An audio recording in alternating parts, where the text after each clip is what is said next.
Hello, my name's Kevin Graham and welcome to your award-winning Acsom bulletin, the bulletin that doesn't use a yellow toothbrush.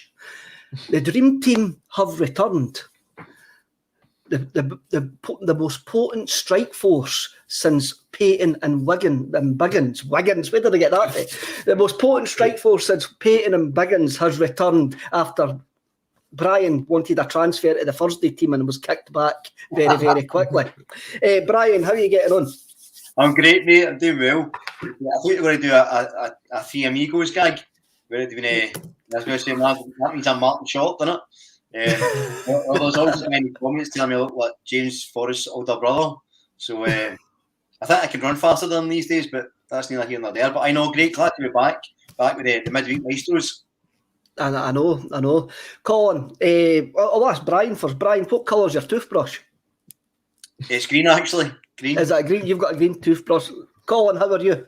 I'm not too bad. If they don't know what we're talking about here with the toothbrush, you're giving away too many hints for what's coming up later on in the show, Kevin. Well, we'll just leave them hanging about the toothbrush joke. What colour's your toothbrush? We may as well get that out in the open right now. I have a blue toothbrush, sad to say. I have a Man City pale blue, like Oral-B, like. I've got one of the electric ones. It's a blue one, Oral-B thing. An electric one, because you need to take care of your teeth. And there we go. That's a public health announcement done right away, and we're only a couple of minutes in. Right, the topics for today. What we're going to talk about today is we're going to have a look at the European tie. We're going to have a wee look back at Aberdeen and Raith Rovers, just mainly because I think it actually raised a few questions about the squad and stuff like that. We'll take your questions, so if you get your questions in, we'll try to answer as many as possible. We're also going to talk about Ange. We're going to talk about Matt O'Reilly. We're going to talk about Karaboko Dembele. We're also going to talk about allocations in the Not the 10 o'clock news section. But first, before we go any further, all nearly 300 of you that are watching, please hit the like button. Please hit the like button now before you put in any comments and ask any questions. Just please hit the like button and also subscribe. Right, we may as well start with the Not the 10 o'clock news section. And the first thing that I've wrote down here is ticket allocations. Now, yesterday, Stuart Robinson, is it Robinson or Robertson? I'm not 100% sure. The CEO of the most weirdest football club in world football came out and says there's going to be Celtic fans let into Ibrox. It looks like it's going to be the 800 tickets again. And basically, Brian, me and Colin had a wee talk about this last week. I'm of the opinion it's all or nothing, and we should tell them to ram the 800 tickets up alongside where they've had their liquidation. Aye, they'll never be found. It's interesting. So I listened to these last week, and I think he's made a good point about the differences, because probably before the game we would have said it's better with both sets of fans, but the atmosphere against Rangers was electric. It was incredible. But I got Colin's point about how it was nice to rub their faces in it as well. And actually, I think going to Ibrox with 800 fans or 900 fans and skelting like that again and partying in front of them again would be quite nice. So, yeah, either way, I would probably be fine, to be honest. I think it looks like they're trying to prevail, but I feel like you either have the several thousand fans, away fans in again, or you don't have any. This 800, 900 stuff, that I think's rotten. I think they should either have everybody in the way they used to have, or not have anybody. So I can see arguments for and against for both, to be honest. I don't have a hugely strong opinion either way, but I would probably think, I get your feeling to say instinctively you want to say a ram it and tell them about to stick their tickets, but again, I kind of think either have no fans at all in, or have the 3,000 or whatever it was we used to get. The 900. 7,500. Sorry? 7,500 it was. 7,500, sorry. And I just feel like, it's a token gesture at the 900. Colin, for me, this is just a snide and petty football club being snide and petty with their announcement, and they're actually trying to drag Celtic into the announcement as well, as if we have actually done something wrong. As we says last week, they cut our allocation. They cut our allocation because they couldn't handle us partying in the broom loan. And for me, I just want Celtic to tell them, no, we didn't want your 800 tickets. No, and I totally understand what you're saying. And the one person we can blame for this is blooming Mikael Lustig. If it wasn't him partying in front of them and lifting the top up, then maybe they wouldn't be so scorn-faced, but then you wouldn't have the 5-1 victory, would you? So, look, the whole thing, the people I really feel sorry for in this is the die-hard fans that go week in, week out and want to go to these games, because you'll find that whether we get 800, 8,000 or even 80 tickets for the game, there'll still be a demand for people that want to go. And it's easy enough for us to say, well, we don't want them in our ground and they don't want us in their ground. But there's still fans that want to go to that. There's fans that live to go to these games. Do you know what I mean? Like, even at 8,000, I was kind of guaranteed a ticket to get a ticket for that game. And I had a great record going to Ibrox. I hadn't seen Celtic get beat at Ibrox yet. And then I was fortunate enough through a connection to get a ticket for when it cut down to 800. And I've got a friend that goes week in, week out. His record must be one of the top up there. And he didn't get a ticket. And I gave him the ticket for that game because I thought that's the only kind of fair way. He would do the exact same thing for me if it was the other way about. And they said it was a great atmosphere, but it's not the same. But there is fans that live to go to a game on a Saturday and a Sunday, and having no fans there, it takes it away from them. It absolutely takes it away from them. And it takes it away from the sort of atmosphere of the derby. And I get it, you don't want this sort of sectarian bile that everybody talks about. But if it was me, I agree with both of you. It's either all or nothing. The ones that are missing out here are the innocent parties, which are the fans that are spending their hard-earned money week in, week out, and for no reason of their own, they're being told you can't go. There is a reason, Colin, that they're actually getting told, because one fan base has actually says they do not want Celtic fans in their stadium. And that is the truth of the matter. And it doesn't matter how the press or Rangers try to dress it up. That is the bottom line. The Rangers fans stamped their feet, chucked a rattle at the pram, chucked their lambeg in the air and says, we do not want Celtic fans in our stadium because we can't handle it. And that really needs to get sorted. And that, as I said last week, I think Sky will come in and sort it. I think Sky will come in and sort it. What they've actually done, what Rangers have actually done, is made a mockery of what they claim is the greatest derby in the world. And it's Rangers that's made an absolute mockery of this occasion. Ian McMullen, full allocation or they can get lost. This is a problem of their making to appease their fan base. Kookaburra comes in, all or none for me. And Joe Porter, biggest derby in the world, should have both sets of fans. It's childish and ridiculous. I don't think anybody's going to get nobody's going to disagree with that. It is childish and ridiculous, and it's about time that the press in this country actually called it out of exactly what it is and what club is actually pushing this. Right. That's me had my wee rant, and we're only 8 minutes 20 seconds in. But Colin, I get what Colin, I get what you're saying as well. That there is guys there I know that go to actually every single game, and I feel sorry for them. That it's been, is it enjoyable going at the 800 in that corner? I do not know, but one club really needs to sort it out now. Let's get on to better stuff. I'm actually fed up talking about them. Karaoke Dembele. I was going to say that. Karamoko Dembele returned for the B team at the weekend against Vela Leven. Colin, this is a good sign for Celtic, ain't it? Absolutely. The next thing they need to do is sort out his contract situation. His contract is up in the summer, so him now getting some game time with the B team, another fantastic victory. In fact, it has to be said, Sunday was a great day to be a Celtic fan, because it wasn't just a victory for the first team, it wasn't just a victory for the B team, it was also a victory in the Scottish Cup for the women's team against Rangers. 3 out of 3. What a day to be a Celtic fan. So massive congratulations to the women's team and the B team at the weekend. As you say, coming back into contention now, we've saw a lot of fans over the last couple of weeks say that we're starting to see the decline of James Forrest over the last couple of weeks.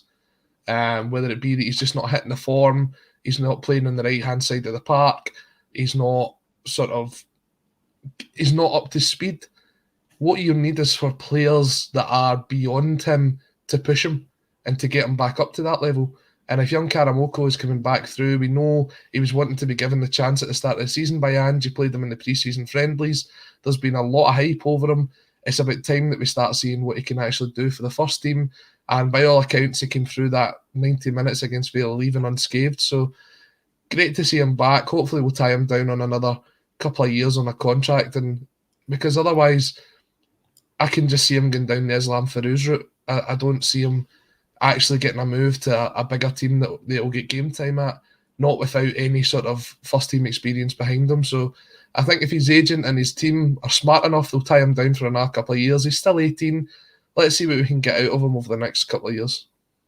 I think I understand where Colin's coming from there, Brian, with the Islam Feruz, but Dembele just seems to have been unlucky with injuries over the last, especially at the start of the season. It was a horrific challenge in that pre-season game against Bristol City, I think it was. Mm-hmm. Actually, because it looked like he could have done a shift for Celtic in the first team. I mean, Colin mentioned James Forrest. There's also Mikey Johnson there as well as the wide forward options.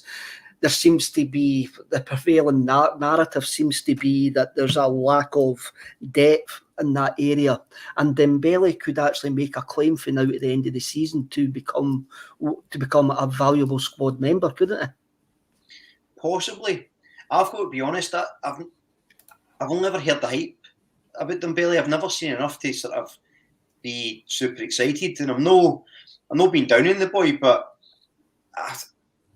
for it to sit just now and think, if Dembele comes back, that's the valuable. I genuinely don't know. I've never seen him do enough to make me think, he's definitely going to add to this team.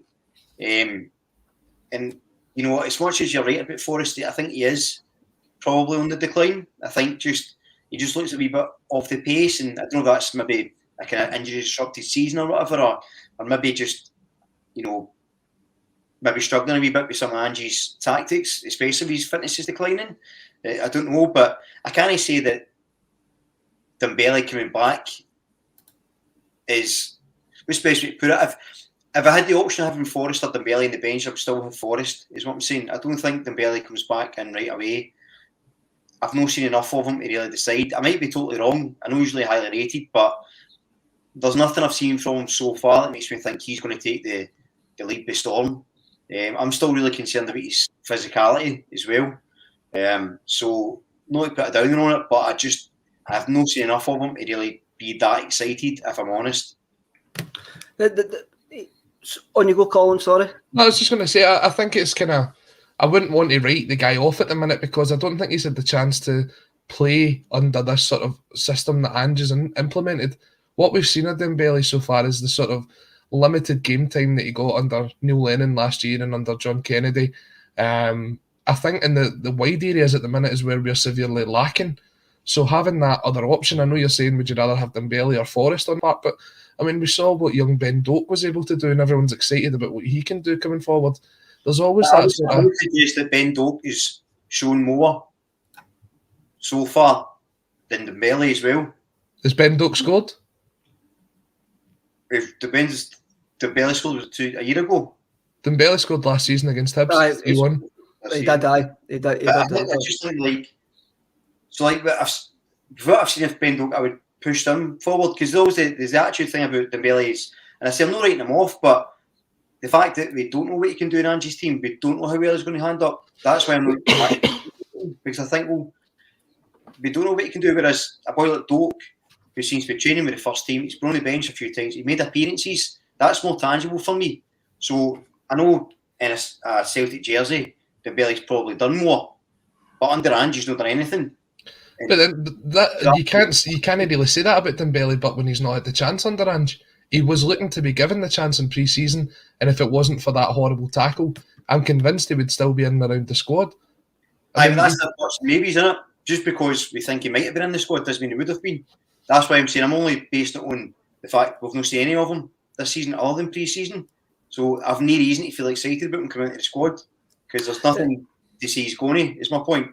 Doesn't mean he won't or he's not going to be a good player. There's just nothing tangible to say I think he's going to do well on this team. Sean Curran says, afternoon all, well done to the B team, Karamoko looking good. But he has split opinions in the comments, Karamoko. Brown Warrior comes in 100% hype. Danielle F, not the biggest fan of Dembele. Did he not have the option to go out on loan last season and knocked it back? Don't think he has the attitude Ange wants. Would rather see young Doc. And Kookaburra again comes back in the wide position is where there's the biggest drop off between starters and backups. I want to see Dembele and Doak and what they can do. This is where I'm kind of coming from with Dembele, lads. I'm kind of coming from the point as we have options up front who, when they've had the opportunity, they haven't actually produced it. And there seems to be a massive drop-off with the front three that are in form, especially the two wider guys that are in form compared to bringing in Johnson and Forrest at the other weekend. And we've had a couple of other options there as well. We've had Maeda out wide as well, and it hasn't really quite worked. We had Kyogo out wide earlier in the season. It hasn't really didn't really work. So what I'm actually seeing there, I'm seeing a wee opportunity for guys that can maybe come in and make them the backup to our first choice free. And that's where I'm seeing maybe I'm moving from Dembele, because there has been players that have had a number of chances and they haven't really contributed anything to an Ange Postecoglou Celtic so far. So I'm looking at guys, also looking at Johnny Kenny as well. Because I've still got my doubts on Maeda and also Giakoumakis, just because there's still questions there to be answered for them. So I reckon there's an opportunity for guys like Doak, Kenny and Dembele to come in and actually play a part, because basically there has been players that have had opportunities and not done anything with them so far, and they've had a number of opportunities as well and not done anything with them. And what with that, Owen Moffat comes into this category as well. Owen Moffat could maybe even push to be an option from the bench. Well, what we've actually seen, Colin, is Ange is not afraid to chuck guys in. No. Doak was the perfect example against St Johnstone. Mm-hmm. Yeah, definitely. And that's what I'm saying. I do think that you would have seen Dembele getting game time if he was available to do it this year. I don't think it's come down. I mean, I saw Danielle come in earlier on talking about the opportunity for him to go out on loan. But at that point, he's 17 years old, and I believe the option for him was to go to League Two to play for Queen's Park. And at that, it's a big move. It's like, I get it's kind of handy. We've seen Luca Connell go there, but Luca Connell's Celtic career's probably over now. And that's because of his move to Queen's Park. It's not because that he's went elsewhere. It's because that's the sort of level that he's now been rated at. Karamoko Dembele obviously has a very high opinion of himself, and you can see why. He's been sort of fed that since he was a young kid. The amount of sort of boot deals that he got and endorsements, and he went and trained with Neymar and blah, blah, blah, blah, blah. Right? He would have expected to get game time last year in that Celtic team, because that Celtic team was absolutely mince last year. There was no excuse for him not to get game time, other than something going on behind the scenes. And what was, in my opinion, and I might be wrong, for me, I don't think that the previous management team were happy enough to throw in young players last year. They kept going back to the tried and trusted, hoping that they would dig them out a hole. The only player that seemed to get any sort of game time last year was Adam Montgomery, and we see what the Aberdeen fans think about him now. I actually watched a bit of the Aberdeen game last night, and it was a terrible game of football, and Montgomery didn't really impress too much, but it was very difficult to impress because it was the 90 minutes that I won't ever get back. I think we've still got, I mean, we've probably went into a conversation about the squad depth here, and we have questions over Maeda and Giakoumakis just because they've just come into the team. We do have questions over them. I'm going to say this, and I can get ridiculed for this all I want. I'm getting serious Brat Pack vibes for both of them. There's a player there. There's a player in the middle of them, but what we've seen from them so far has been quite frustrating. Has been very, very stop-start, and there's reasons for that, and there's very, very genuine reasons why Giakoumakis and Maeda's Celtic careers so far have been stop-start. I think both of them can finish. But it goes back to have we maybe been spoiled as Celtic fans with the two strikers that we've had recently, then Dembele and Eddie, who could do everything, who had everything, and Ange Postecoglou looks for a different type of striker. And my narrative, my opinion of what's needed from a Celtic striker has to change, Brian. Is it me it's got to change? No, I think, listen, everybody's entitled to their opinion. I didn't think Maeda was particularly great. Was it against Aberdeen? I think, it was on the post-match, and I was talking about it. I didn't think it was particularly great, but I think he will be. I think with him, he's kind of come off his pre-season, essentially, isn't he? And there's a bit to come from him. He's not really had a run as the main striker yet. I think it's the odd game. So I think he'll go in. Obviously, Ange knows him really well. And you have to suggest if it was his top goal scorer on his last team, he's probably going to be all right for us. So I think he just needs a wee bit of time. Again, I think, so maybe me and you, Kev, are the opposite end of the scale. Maybe I'm a bit too forgiving at times because I quite like Giamakis. I think there's a player there. I don't think he's going to score a barrel load, but I think he contributes to the team in a way that I think Ange likes. Actually,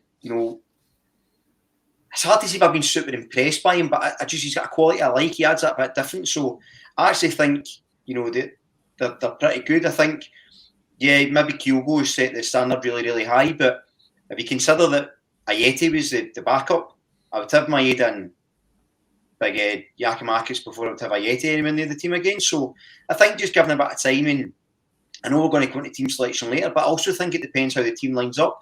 I think if you've got a Matt O'Reilly in the team, Maeda will benefit more. I think, with through balls, I think he's got a better eye for a pass for him to run onto. Whereas Maeda, I think Giacomakis probably benefits more for like a Rogic, who he can hold the ball up for and he can drift by him. So I think it depends, but I'm a bit more positive about the two of them, I think. But I totally understand your concerns. I'm positive about the both of them as well, Colin, but it's just what I've seen from a Celtic forwards before Postecoglou came was something completely different, and I see these guys coming in, and we're going to talk about Ange Postecoglou's interviewing with Stan Sports as well, and he was quite clear he signs players because they fit into his system. And maybe I have been a wee bit over the top on them, but I just find some of the things that they do frustrating. I do find some of the things that they do absolutely frustrating, and that is me. That is me down to a T. I get what Brian's taking in that as well, what Brian's saying in that as well. But there's sometimes when, you look at Giacomakis, both their goals on Sunday against Raith Rovers, Maeda and Giacomakis, both tap-ins, both types of goals that Ange Postecoglou wants his strikers to score. Absolutely. I think I don't want to criticise you too much, Kev, but I do think you're being a bit harsh on the two of them. I think Maeda, when you look at it, he's got 3 goals in 6 games so far, which is a cracking return considering he's literally the first time he's stepped foot out of his country to play in a different league. Do you know what I mean? He's coming over here, he's still trying to settle into the game. He's came over here with this hype because everybody was looking at his sort of clips online. They were saying, do you know what, if we get a player like this and he can play alongside Kyogo and he's going to do this and he's going to do that, and he scored the most amount of goals in the J-League next season. And look, there's a reason why he's on loan for the first period, is because this is his first time outside of Japan at 24 to come over and play in a different league. He's going to need the time to settle in. He does have the pace, which we've seen. He's just not settled as quick as what someone like Kyogo did. And you take a look at Hatate and how quick he has settled in as well, and Ideguchi's not really had the chance. But for me, it's just a case of he needs a bit more time, and I think you'll see the best of him once he's had that chance. He kind of went there, he had to go back to play for his international team, where it was like he'd only just literally put his bags in the front door and then he had to leave again. He didn't really get that chance, and he's been thrown in at the deep end. I know some of the commenters are coming in saying that he had a bit of a spell at Maritimo, but again, that was like, he was still very young there. This is the first time he went there on loan. He knows there's an option for him to move to Scotland. He knows who he's coming to. It's not as if it's just kind of going out there and getting game time. This is the next step in his career. And I do think that his goals, they've been sort of sclaffs, but at least he's scoring. At least he's getting that sort of momentum about him. And the next one could be an absolute peach. It could be a Hatate screamer. We don't know. I think that there is a bit of that. And Giakoumakis, I understand people's frustrations about him, but I think he offers so much to this team that doesn't just put him down that you've got to rate him on the amount of goals that he scores for Celtic. I think he will be the one who will get himself into the position for the likes of tap-ins like he had on Sunday. And I think he actually took that very well, because it's actually a bit more difficult than the way it looks at first. And he has that physical presence that can put himself about. We saw it in the game against Rangers. We saw it in the game against Hearts. He can create a lot of space for the other players to get in behind him, and I think that suits the likes of Abada and Jota, who can play off him, and anybody else that's sort of in that space. You look at the Hatate second goal against Rangers, the amount of space that Giakoumakis actually creates for him, because the two Rangers defenders are both watching to see where he is, because he's been the one that's got in front of them just in the lead up to it. And what happens is that leaves that kind of gap between the Rangers defence and the Rangers midfield. And in there is where you'll see O'Reilly, Hatate, Rogic. They'll pick the ball up in there. And now that we've got competent players that can score from the edge of the box, I think you'll see quite a few goals in that sort of scenario between now and the end of the season. I'm hoping that the point I'm maybe trying to make badly, Brian, is this: that my metric of measuring Celtic strikers since Brendan Rodgers clocks on at 26 minutes. But my metric on measuring strikers at Celtic was based on Eddie and Dembele. That's what's been in my head, and now I see guys coming in, and Ange Postecoglou's metric for measuring strikers is completely different from Brendan Rodgers, and that has maybe taken me some time to get used to. The type. I mean, I mentioned Bratpak earlier on. Bratpak could finish. These two guys can finish. Maeda and Giakoumakis can finish. Their YouTube reels and their history proves they can actually finish. But Bratpak was a completely different striker from Eddie and Dembele. For me, I think Ange Postecoglou looks at goals and how they can press. I think that's a metric that he looks in his strikers. And it's just taken me a wee while to get used to it. It's a different type of, it's a different way of playing, I think it's I think I can understand what you're saying about the frustration sometimes with them, and I think that's entirely appropriate. It's like, I think it's like Abada in a way. I think people get frustrated with Abada because he's not really like the typical winger. He doesn't really dribble by anybody. That's not really his game. But what he does do is make really good runs and score a lot of goals. Mm-hmm. So if you're measuring him on like a typical Celtic winger, he's no. And I think that's why some people have got a kind of skewed opinion on him. But actually, if you look at how he fits into Ange's system, he's perfect. Whereas you look at Jota, who is more of a traditional winger, but again, he fits in a slightly different. He offers you something different than what Abada does, but still fits the system. And I think Giakoumakis and Kyogo are similar in that way, in that they both fit the system, but in different ways. So that's quite a lot to digest and sort of judge on. So I think you're right. It's like the Greg Taylor argument. It all depends on how you see it. Like for me, I like Greg Taylor. I've always said that. I think there's a better option available somewhere, but I do like him. But he fits really with the Ange system because he's not really playing like a traditional fullback.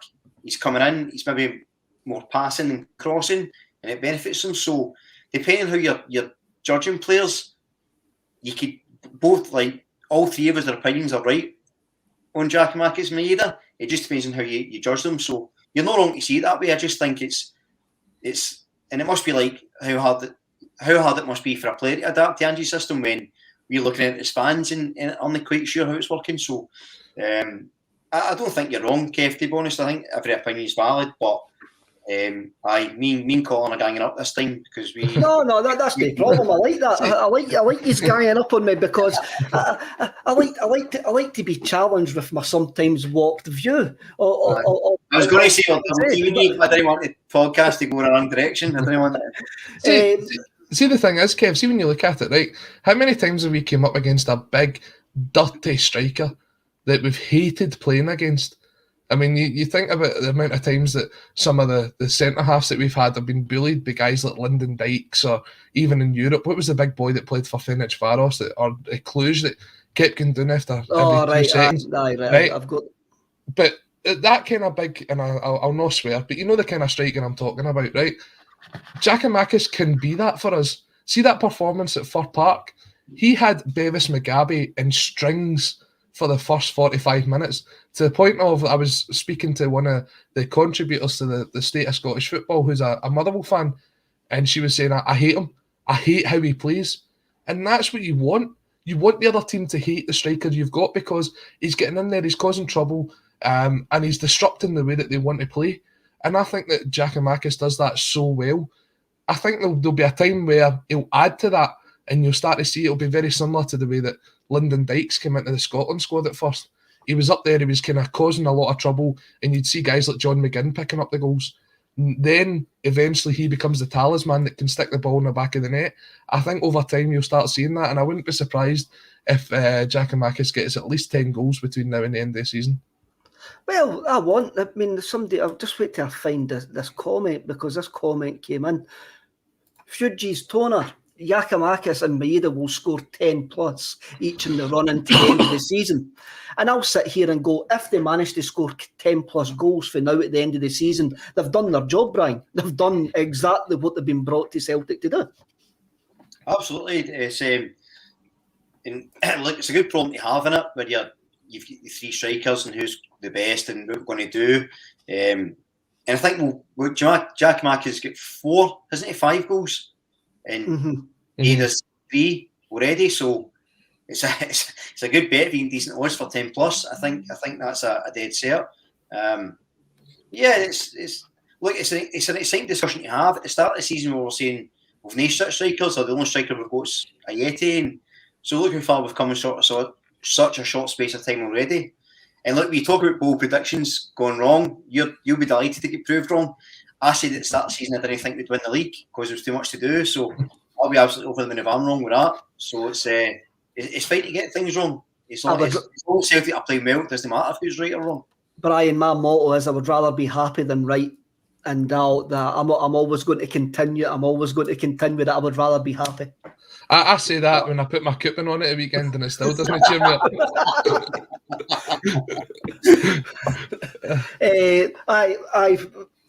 Look, that's why you didn't see any poor bookies, Colin. That's exactly. And we gamble responsibly. Gamble responsibly, please. That was what I was exactly about to say. Hit the top 72, fantastic Henrik Larsson avatar there. Somebody wrote a book about Henrik Larsson. I didn't know who though. The best book. At some point, look about Henrik Larsson. Too judgmental, Kev. Yes, I am probably being, but unfortunately, I host a podcast which is about opinions. So sometimes I've got to be judgmental. Monty, Giakoumakis is something different, and let's not forget the most important thing, the service to him. That is true as well. And I think one thing we can actually say about all our strikers is they like to miss a sitter.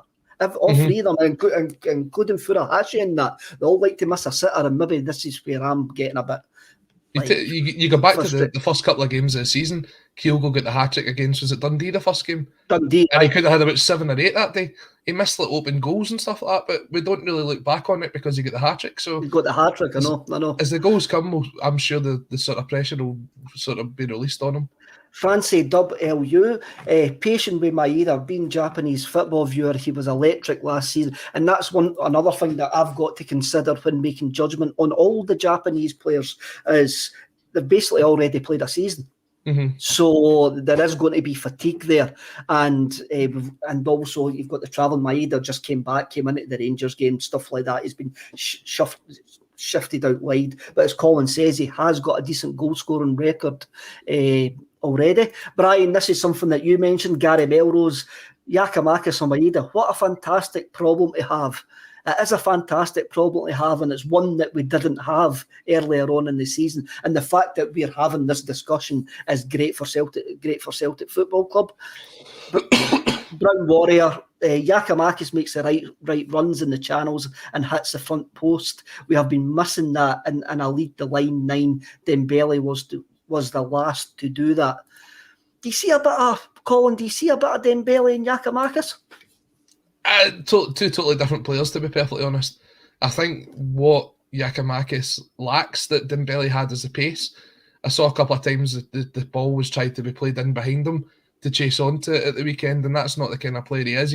He's probably got the burst of pace over 2 or 3 yards to get in front of the defender at the front post, but he's not someone who's going to actually get in behind in the way that Kyogo or Maeda would do. He's got that sort of physicality about him. He's not got the finishing so far that we've seen from Dembele, especially right from the start. But give it time. It'll be interesting to see where he fits into the squad. It will see where he fits into the squad. Jip Fast comes in. Kev, Eddie cost 9 million, and Dembele, if we paid the right sort of fee instead of exploiting the loophole, would have been a 5 million minimum. Brian, am I just comparing two different type of players? That the fact is Eddie and Dembele had came from a higher standard of football, were better players to start off with. Am I just chalk and cheese measuring up here? I think it's totally different. I mean, I think the price tag on players isn't necessarily reflective, especially look at a Yeti Barkas. You know, if you look at what 5 million gets you compared to what the Matt O'Reillys or Hitatis, Maedas of the world or Kyogos of the world are getting you for a lot lower. So I think it can be a false equivalency to use price tags, but I get the guy's point. But I think it's just different players. And look, we don't know if, you know, Kyogo's been excellent so far. Would he have fitted well into Brendan Rodgers' team? No. Barely fit into Ange's team. We don't know. No. I mean, it doesn't. I think the key takeaway is being good enough isn't enough for Ange's team. It has to be very specific players. I think he mentioned that in that Stan Sports interview I think we're going to talk about, but I think he mentioned the fact that there's a million different players that are good players, but it's a very specific type of player he needs. So, you know, I think comparing anyone out with the players that already played in his system is a false equivalency, because you really don't know how they would perform, no matter how good they were under a different manager. But I'm going to ask Colin, do you think Dembele or Eddie would fit into an Ange Postecoglou Celtic? My answer is no. I think Dembele would. I think Edouard doesn't have the... I'm trying to think of the right word here. He doesn't have the nuance to play a 90 minutes under an Ange team. See, if you've got a team that's going on the break and they're playing really well, Edouard's a great player to have, because he'll put himself in the right positions, as he saw numerous times at Celtic Park, where he scored, getting in front of the man, beating him at the front post. But he's also someone who likes to drop deep and play in that sort of hole where he can create the play and link it up together. And I don't think that's the sort of system we see from Ange Postecoglou. That's what your attacking midfielders are for. That's not what a number 9 is there for. Whereas Eddie was that sort of number 9, stick there, give the ball to me, I'll put the ball in the back of the net, sort of striker. And probably Edouard was the sort of more overall player, but Dembele was your number 9. And I think there would be a space in an Ange Postecoglou team for someone like that who can find the back of the net and can sort of bully defenders about. And he had a bit of pace about him as well, to be perfectly honest, which something I don't think Edouard had as much of. I probably agree with you there now. You've made that perfect case for Dembele playing in an Ange Postecoglou Celtic. I'm now sitting here thinking about Moussa Dembele playing in an Ange Postecoglou. Him and Kyogo up front. Him and Kyogo up front. Oh, no. I've said that I reckon Moussa Dembele by the end of his career will have a Champions League winners medal, and I still actually believe that. There's been a couple of wee false moves for him so far, but I still believe that he has the ability to win a Champions League winner medal. Johnny Ryan, Joey Dawson is a striker for the future. I hope Joey Dawson wins a Champions League winner medal with us. I mean, that would be brilliant. Brown Warrior reminds us that Kyogo missed 4 there v Leverkusen as well. And that's one thing, as Colin rightly pointed out, that Kyogo has missed chances as well, along with other strikers, but we've just seen a genius of Kyogo over a longer period of time. I'm going to bring in 2 comments by Paddy Lavery here. Paul John London Dykes. Paddy, anytime London Dykes scores for Scotland, you actually see our WhatsApp group. Paul takes the whole credit for London Dykes being an absolutely good striker for Scotland. And also, he did post something on his Twitter when somebody's done a Photoshop of him with long hair, which is utterly hilarious. Please check it out. And Paddy Laverty comes in again with me and goes, Kev, the plug, Graham. The plug. I'm actually sitting on a box. I'm actually sitting on a couple of boxes here, a poetry books, Paddy. So my wife's telling me I need to plug it at every single opportunity. Oh, Brian, we get nothing else to discuss, mate. Have we not got some games to talk about? There he's at it again. I'm just thinking, Kev, it's like he's Scrooge up. You see, he jumped on a pile of money, just up on a pile of his books. I'm just sitting on a pile of books. That's what I'm sitting on. Right, let's talk about Ange Postecoglou in his interview with Stan Sports. Colin, Ange Postecoglou gets us, doesn't he? He gets us more than the Celtic board. He gets us more than some of our fans. He's an absolutely brilliant human being. Yeah, the first sort of minute and a half of that interview, when they go on and they start talking about the whole idea of the immigration side of things, to how Ange's background and it suits the way that Celtic is and the foundations of what Celtic was formed for, and the work that everybody's sort of done, that is not the typical sort of interview that you'll get anywhere else. You'll not exactly sit down with somebody like Alistair Lamont from BBC Sports Sound and they'll start talking about the history of a football club and how it sort of ties in with his childhood and everything like that else. They had a really good understanding, and I think there's a really good friendship between the people that were carrying out the interview at Stan Sports and with Ange Postecoglou. And what you get out of that, and what I've seen from Ange when he does the sort of fan media conference as well, is he sort of lets that guard down. He's got this sort of guard that he puts up in front of the Scottish press, and he needs it because some of the questions he's been asked by the Scottish press are ridiculous. But it's almost as if he's just sitting talking to his pals, and he's sitting sort of, you're sitting out of the back, you've got a couple of beers, and you're just sitting talking crack about football. And that's the way that interview came across. And as you said, it is the way that he puts it is almost as if he knew he was the perfect fit for Celtic Football Club. It was just that Celtic Football Club had to find him to fill in that gap. And he doesn't care that he was maybe third, fourth, fifth choice, whatever it is. He just knew that when that opportunity came up, it wasn't one that he could turn down. And we are blessed to have someone like that who understands not just the expectations of the fans on the pitch, but also the expectations of the fans off the pitch and what the club stands for. And it's very rare that you'll find there's a perfect match like that. As Brian, I remember thinking when I read about the background of Postecoglou, and I'm going, this guy seems like he's been born to manage Celtic because of his background. And I'm like, oh, you're just an old romantic fool, man. Just get over that. It's like, after the Eddie Howe thing and all of that, we did strike it lucky with Postecoglou. But the more and more as time goes on, you do get that feeling that this was meant to be. It doesn't matter how we managed to get there, how the board managed to appoint this guy. He was meant to manage Celtic at some point. Yeah, it seems that way, doesn't it? I think, Kev, I've spoken about it with you numerous times, and I've written about it in the past as well, about the romanticism of Celtic, and I genuinely think it is. Like, I think it's such a wonderful story of our club, just generally for inception to where we're at. There's a real beauty in the story of why we were formed and how, the charitable aspects and our attitudes to, a club for all and things like that. And you look at Ange and he shares those attitudes, but it's not just the fact he shares them, it's the fact that he came to the club at such the right time. We were at our lowest. We really were. Like, the last season was a disaster. You had the Eddie Howe debacle, there was protests, there was arguing, Celtic fans were killing each other, and Twitter was a cesspool. No, that it's not a cesspool now, but certainly more so. Certainly more so than it was.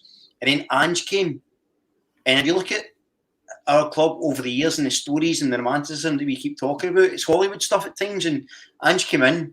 He came in for the darkness, and he's took the club and he's embraced it, and the fans have got it, and he's got it. And it's just the exact right person, not the right manager, the exact right person to be a leader for our club at the exact right time. I messaged you guys after that interview. I saw it and I said, makes me so proud to hear someone talking so passionately and positively about our club. No in terms of the success on the park, but what our club is and what it means and why we love it and why we support it.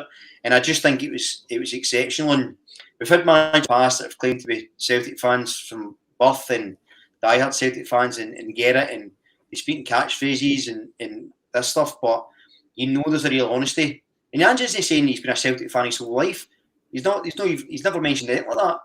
But what he said is he understands that his morals, his background, the way he sees good human beings, the way he wants to live his life is exactly in line with what a Celtic manager, what a Celtic fan, what Celtic represents is. And it's just amazing. The fact that the football's so good and we're signing these brilliant players and we're far ahead they need to be is almost a bonus.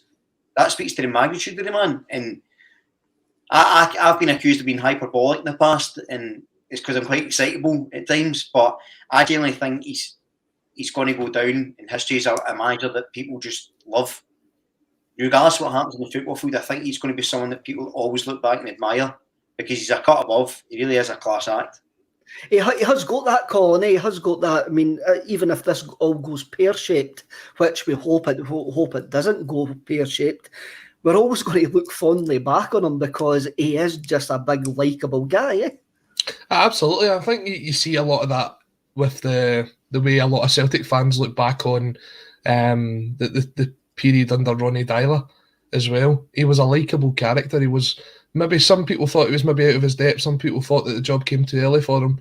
Others loved the sort of football that he played, but he was always one that he had that connection to the Celtic support. You saw how passionate he was to be the Celtic manager, and Ange Postecoglou is very, very similar. That he is showing how passionate he is to be the Celtic manager. He's won after every game, and me and Paul spoke about this last Friday, and the amount of nonsense that's said about Celtic doing a sort of lap of honour after every game. It's not a lap of honour. They're not won anything yet. What they're doing is they're showing appreciation to a fan base that's turning out week in and week out after not being able to get to games after the last sort of 12, 18 months. And they're saying that if the performances on the park are down to some of the support that the Celtic fans bring, because they're driving the team on, they're getting the ball in the back of the net, and they're driving the players to be even better. Ange appreciates Celtic, Celtic appreciate Ange.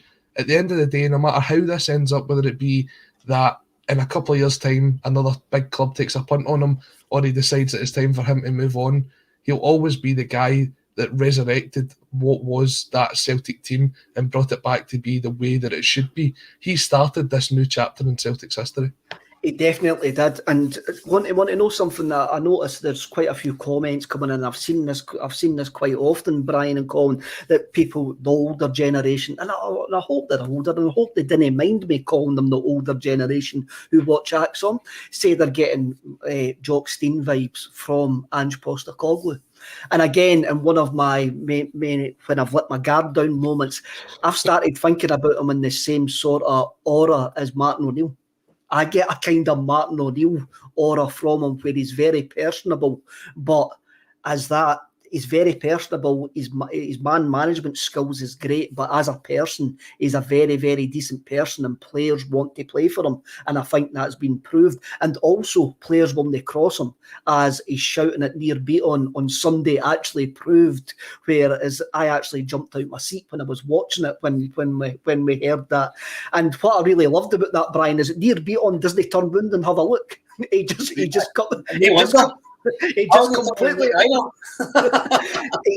completely ignores the shout as if to go, I'm not looking at him. That's one of the, obviously I've never played football, but apparently that's one of the worst things you could do is look over at the bench when you've been given a row, because you're off. You'd know what to go into him at half time, quite bad, because you can tell he's fearless, and that's what I mean. We all talk about him in glowing terms, and rightly so, but he's also got a real presence about him. You do not want to cross. And actually, I know we're going to come to it. I'm just conscious of time, but I think that's why we're going to see a much improved performance against Bodo Glimt, because he won't tolerate that performance twice. There's no way the players are going to get an easy time. And I think if he sees, God forbid we play that way again. I mean, we played bad, so won 4-0, so it's all good. But that he can tell he's not going to be a man at Celtics for second best, and I love it. Definitely. I'll go through the comments and we'll move on to the preview of the European game tomorrow night. Disco Land comes in and rightly says, he's only a defeat from Livingston for the sack on Acsom. Any Celtic manager's only a defeat for Livingston away for the sack. Kev, I've seen this a couple of times. I think it's very easy to sort of generalise people's opinions. There's like 15 different contributors on here. Certain people at the start of the season weren't for him. I've been one that's had his back since the minute he got in the job. So it's so easy to generalise people to say everybody wanted him sacked. No, just if you're not paying attention, you're not paying attention. That's fine, but don't generalise everybody's opinion. I haven't been on any post matches against after Livingston's game, so I know it wasn't me that wanted them sacked after Livingston earlier on in the season. Paulie, more for us, and the people's champion, quite right.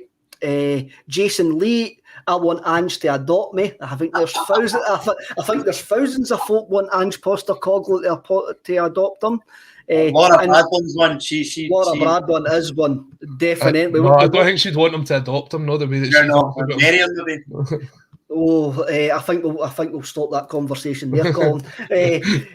Gordon Yourself, he was relaxed because he knows his guys and they know Ange and his ways. The couple of interviews he's done with the Australian guys over the last couple of weeks has been absolutely brilliant. You can tell that he's relaxed and you can tell that they admire Ange Postecoglou and what he's actually doing for Australian football. Stevie Murdoch, I was calling him Stuart Murdoch, the singer for Bell and Sebastian there. Stevie Murdoch comes in, give the board credit for landing Ange. We've got to give the board credit for landing Ange.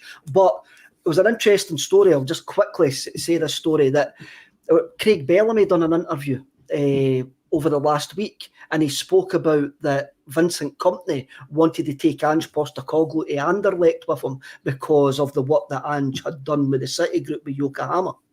So because we have got links to the City Group, it shows you that Ange was a name that was already well known within the City Group scenario there. Now, tomorrow night, Brian, are you up for the Europa Conference League? Can't wait.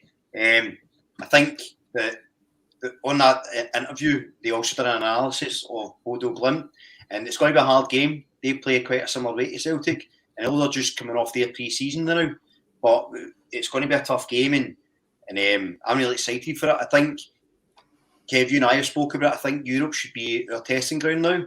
I think we have to aim to dominate teams the way we do in Scotland and Europe. So I'm really excited to see how far we can go. And people are sort of writing off, it's only the Conference League. There's any Celtic fan right now saying it's only the Conference League, tell me you're not going to be there at the final or watching it. So, I think it's time to get excited. I think we've earned that. And I can't wait. It's going to be a really good game, actually. They're a decent side. They are a decent side, Colin, and the Norwegian guy who was on the end of that interview at Stan Sports basically says they'll play like Celtic, play under Ange Postecoglou.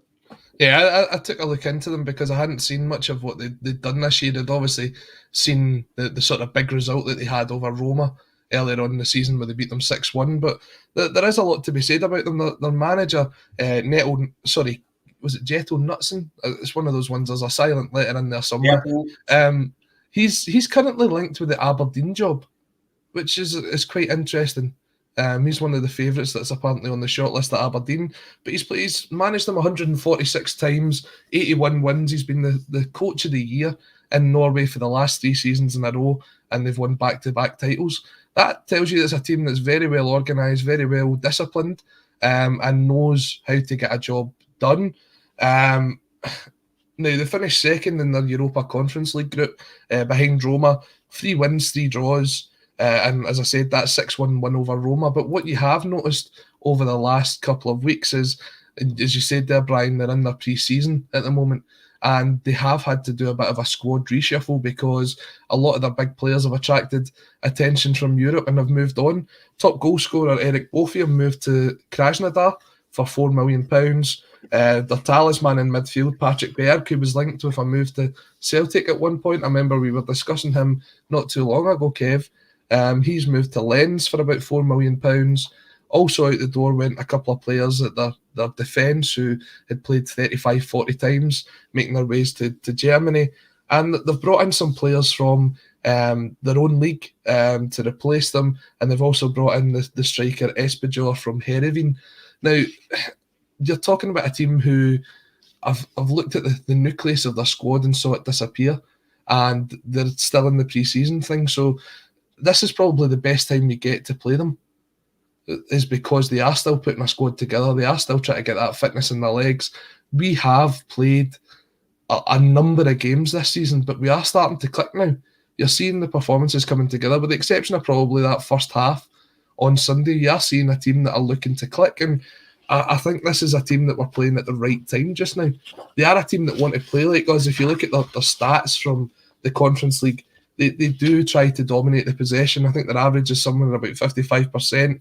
They pass the ball about quite well, nearly 500 passes per game, and they're not scared to have a go. They average 5 shots on target a match. So this is a team that do sound as if they play very similar to Celtic, and it is going to be not too much of a clash of styles. I think it will just be an exciting end-to-end game, and that's when we seem to be at our best. You look at the first 45 minutes against Hibs when they came out and had a go at us.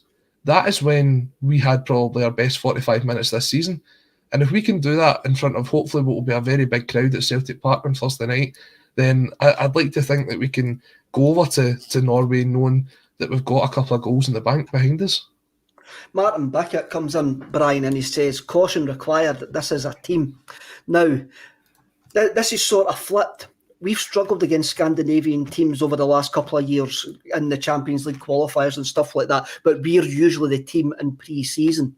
But I'm still looking at this as a standard of opposition that we need to overcome on a regular basis if we want to meet our European ambitions, Brian. So this for me, this is why it's a really, really interesting time.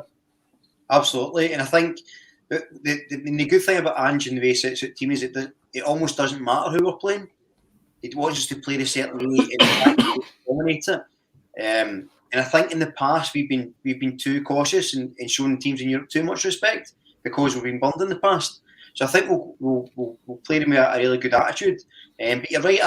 I've said that a number of times, and I think you have as well. That I think Europe's the testing ground for us. I think when we start dominating teams in Europe is when, by proxy, we'll completely dominate Scottish football, and we're kind of halfway there.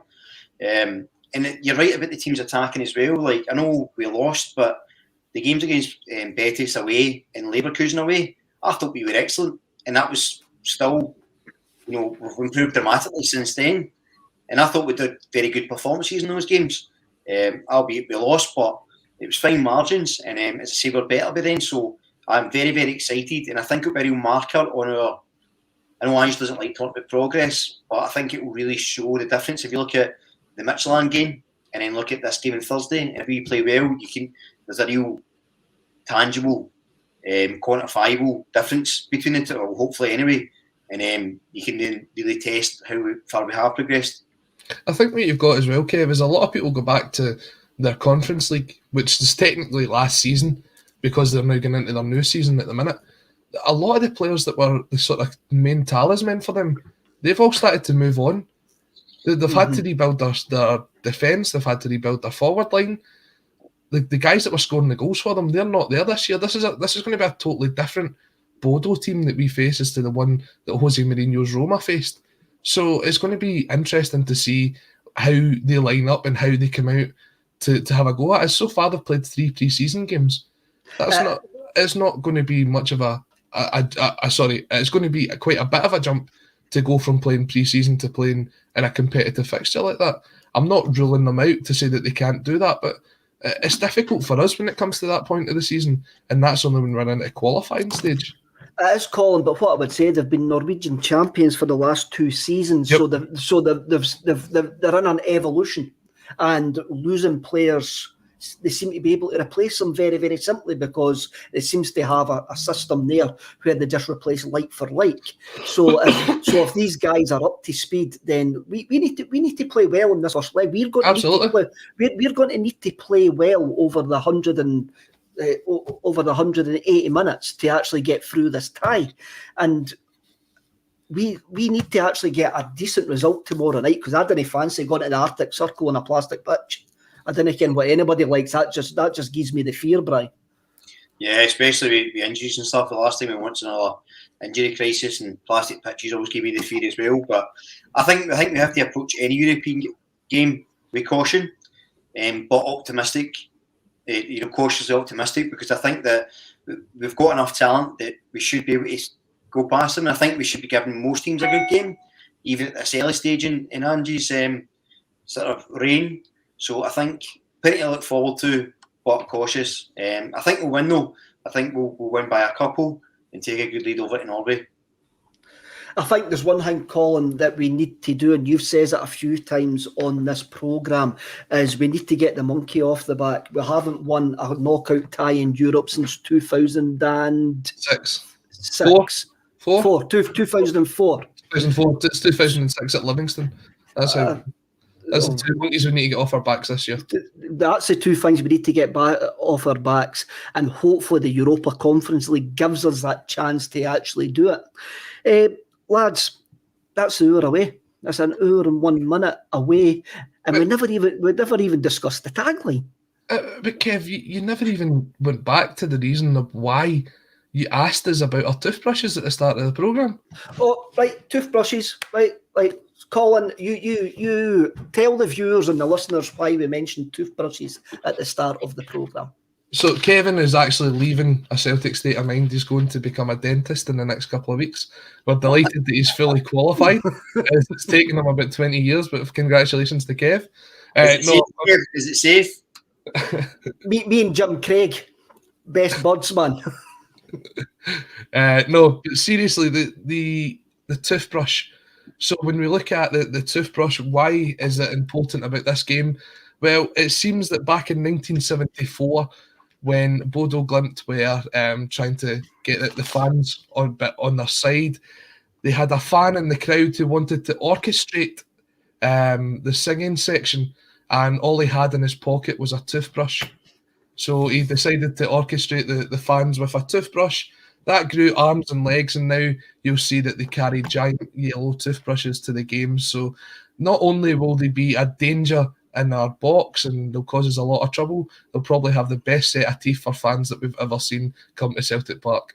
Surely it grew bristles rather than arms and legs. Oh, Kev, no wonder you're becoming a dentist. Oh, right. I think that's us, eh? I think we need to call it a day after that bad joke. Thanks for watching the best entertainment. Oh, who put that up? That was the me to put that up. Who's got the buttons? Who's got the control buttons? Thank you very much for listening. Thank you very much for watching. Thank you for all your comments. I love a Wednesday. It's brilliant. This is better entertainment than the NFL halftime Super Bowl entertainment, man. I love doing this. That was very good. It was very good. It was brilliant. I'm not going to say who's 50 Cent. I'm not going to say who's Dr. Dre, and I'm not going to say who's Eminem. The viewers and the listeners can make up their own mind about that. But thanks very much, guys, and I'll see you all later.